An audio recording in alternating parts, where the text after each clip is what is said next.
नमस्कार, आप देख रहे हैं सिटी पोस्ट लाइव। मैं हूं शिवानी जायसवाल। बिहार के मतदाता सूची की खामियों पर पूर्व आईएएस अधिकारी व्यास जी ने नाराजगी जताई है। जी हां, उनका या उनकी पत्नी का नाम वोटर लिस्ट से गायब है। उन्होंने निर्वाचन आयोग की कार्यप्रणाली पर सवाल उठाए हैं। बिहार में एक बार फिर मतदाता सूची की खामियों को लेकर सवाल खड़े हो गए हैं। इस बार खुद राज्य के पूर्व वरिष्ठ आईएएस अधिकारी और सेवा निवृत्त कर्मचारी व्यास जी ने अपने मतदाता सूची से नाम कटने पर सार्वजनिक मंच पर नाराजगी जतानी पड़ी है। आपको बता देते, उन्होंने बताया है कि उनका और उनकी पत्नी का नाम इस बार प्रारूप वोटर लिस्ट से गायब है, जबकि उन्होंने संबंधित बीएलओ को सारे जरूरी दस्तावेज समय पर उपलब्ध करा दिए थे। व्यास जी ने सोशल मीडिया पर पोस्ट करते हुए लिखा है कि हमने जब निर्वाचन आयोग की वेबसाइट पर वोटर लिस्ट का प्रारूप डाउनलोड कर अपना और अपनी श्रीमती का नाम चेक किया तो वहां बीएलओ से संपर्क करें लिखा आ रहा था, जबकि बीएलओ पहले ही हमारे सारे जरूरी दस्तावेज और गणना प्रपत्र ले चुके थे। उन्होंने तंज कसते हुए कहा है कि गजब तेरी लीला, गजब तेरा खेला। जब गलत लोगों के हाथ में सर्वाधिकार चला जाता है तो उन्हें मनमानी करने से कौन रोक सकता है। व्यास जी ने यह बयान इसलिए महत्वपूर्ण हो जाता है क्योंकि वो न केवल प्रशासन से लंबे समय तक काम कर चुके, बल्कि 2024 के लोकसभा चुनाव में उन्हें वोट पर भी डाला था।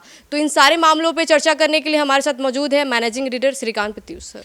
2024 के लोकसभा चुनाव में उन्होंने वोट डाला था अपनी पत्नी के साथ जाकर, और वो तस्वीरें खूब सोशल मीडिया में चली भी थी। तो बहुत कर्मठ, बहुत ईमानदार, बहुत चर्चित आईएएस अधिकारी हैं, विद्वान हैं, बुद्धिजीवी हैं। और उन्होंने जब सवाल उठाया है तो सवाल बड़ा हो गया है, क्योंकि विपक्ष तो सवाल उठा ही रहा था कि भाई सर प्रणाली के तहत अनाप शनाप तरीके से लोगों के नाम काटे जा रहे हैं।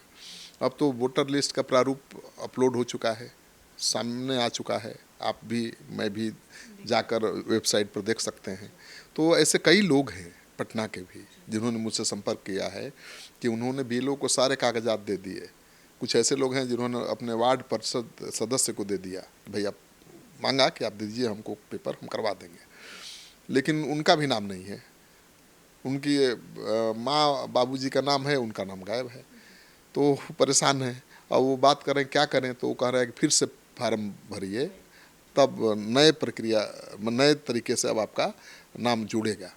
तो ठीक है, बहुत पैनिक होने की ज़रूरत नहीं है। जिसका नाम कट गया है वो 1 महीने का समय है, वो जाकर जो कैंप लगे हैं उस कैंप में जाकर अपने कागजात जमा कर सकते हैं। तो सर सवाल ये है, जब इतने प्रशिक्षित वरिष्ठ अधिकारी का नाम मतलब वोटर लिस्ट से काटा जा रहा है तो आम पब्लिक और जो गरीब तबके के लोग हैं वो क्या करेंगे फिर? हाँ बिल्कुल, अब एक आईएएस अधिकारी का नाम कटा है तो इसीलिए तो सवाल बड़ा हो गया है। तो 65 लाख लोगों के नाम काटे गए हैं, और इसको लेकर सवाल विपक्ष भी उठा रहा है। विपक्ष के नेताओं ने चुनाव आयोग के अधिकारियों से मुलाकात भी की थी। कल उनकी बैठक हुई थी। अब बैठक के बाद बैठक में अभियान की जानकारी साझा की गई चुनाव आयोग की तरफ से। बैठक में बिहार के राजनीतिक दलों ने कई सवाल भी पूछे हैं, और उनका कहना है कि इन सवालों का जवाब चुनाव आयोग के अधिकारी नहीं दे पाए। बैठक में महागठबंधन के लोगों ने चुनाव आयोग से पूछा कि जिन लोगों का नाम ये कहकर काटा गया है कि वो मर गए हैं, उसका आधार क्या है, ठीक है। और इन लोगों ने बगल से पूछ करके ये बताया गया कि यह मर गया है, उनका नाम काट दिया गया, जो बिल्कुल गलत है। वो कह रहे हैं कि पड़ोसी से पूछ लिया कि मर गए हैं, बताया पड़ोसी ने और काट दिया। तो कह रहे हैं कि तो प्रक्रिया गलत है, कोई जिंदा आदमी को भी मरा हुआ बता देगा। दूसरी बात है कि उन्होंने ये भी सवाल किया कि जिन लोगों के नाम इस आधार पर काटे गए हैं, दूसरे जगहों पर चले गए हैं, इसका भी आधार दीजिए आप, क्या आधार है। और महागठबंधन के लोगों का ये भी कहना है कि चुनाव आयोग ने कहा कि उनसे पूछ करके नाम काट दिया गया। मतलब जो बाहर चले गए हैं बिहार से, उन लोगों से संपर्क किया और उन्होंने बताया कि नहीं भाई हम अस्थायी रूप से बाहर आ गए हैं, तो उनसे बातचीत करके नाम काटा गया है, ये दलील दी गई है। लेकिन ये गले के नीचे उतर नहीं रही है महागठबंधन के नेताओं को।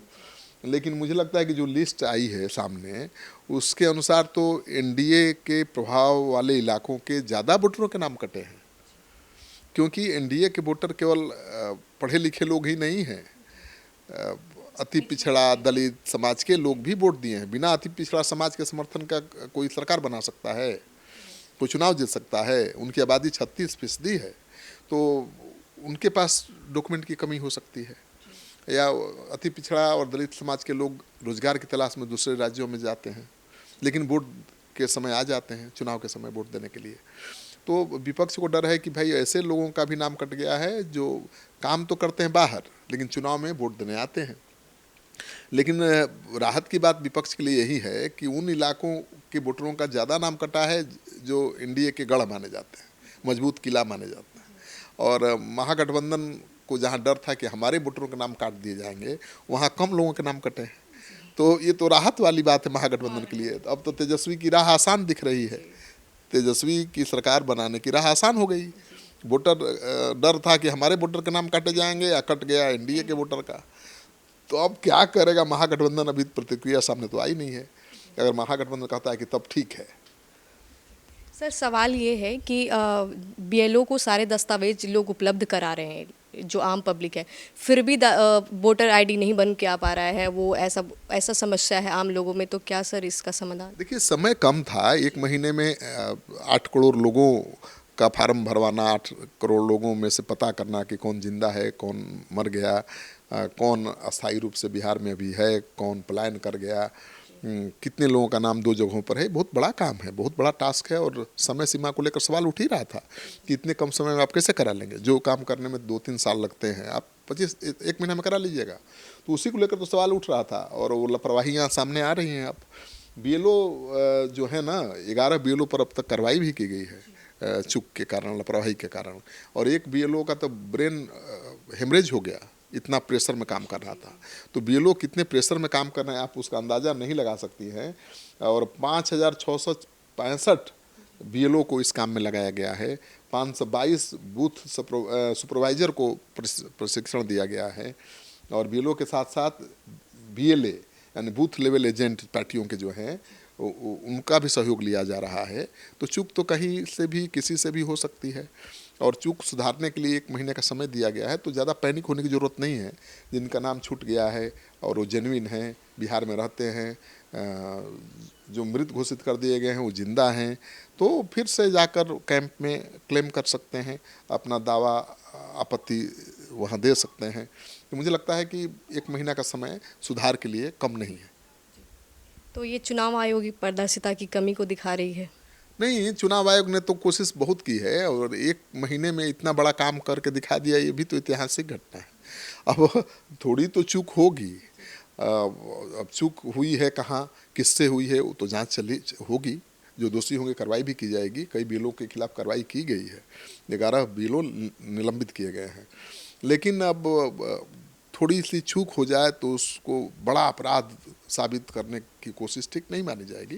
तो ठीक है, अब तो भाई प्रक्रिया है, संवैधानिक प्रक्रिया है, चुनाव आयोग ने उसी अधिकार के तहत ये किया है, तो उसको स्वागत होना चाहिए। लेकिन जो कमी खामियां हैं उसको राजनीतिक दलों को, बीएलओ को, बीएलए को, सबको मिलकर सुधारने की कोशिश करनी चाहिए। 1 महीने का समय है। अब वाद विवाद में समय बर्बाद करने से बढ़िया है कि आप जिनका नाम छूट गया है उनको शामिल कराइए। तो आप सुन रहे थे इस पूरे डिबेट को। तो फिलहाल इस खबर में इतना ही। आगे देखते रहिए सिटी पोस्ट लाइव। धन्यवाद।